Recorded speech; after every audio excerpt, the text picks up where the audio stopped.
We're currently in the process of recording guitars now. We're recording right now, even if I'm not. It's Frederick. He's sat in the studio doing his solos, and once he's done, I'm gonna go in and do a few clean electric guitars, like some rhythm guitars, and my lead guitars solos as well. But all the rhythm guitars are done. All the acoustic guitars are done. There's bits and snippets of other types of guitars that's all done. And basically, I mean, we recorded this record in the same way as we did before the last 2 or 3 records.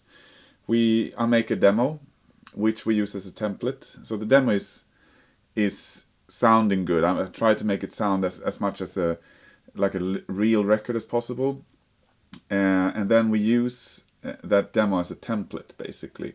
And once we go into the studio, we replace the synthetic sounds with real drums, because back in my home studio, I use a drum machine.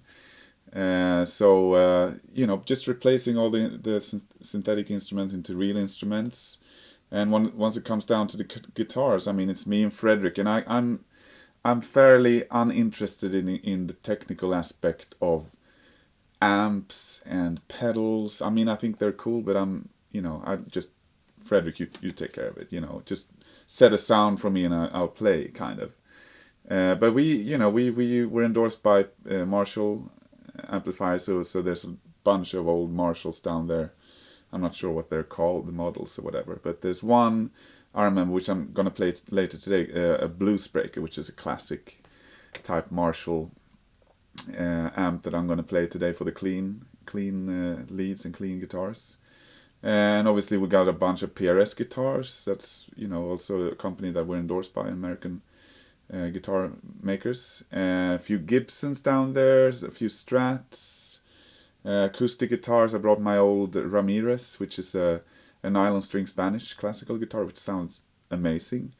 We have a PRS acoustic that we used. It's called Angelus.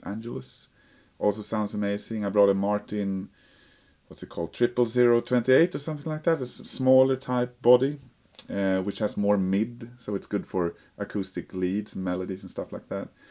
And also a Taylor acoustic guitar that we strung as a high strung, they're called Nashville tuning, which is basically the octave string from a 12-string guitar.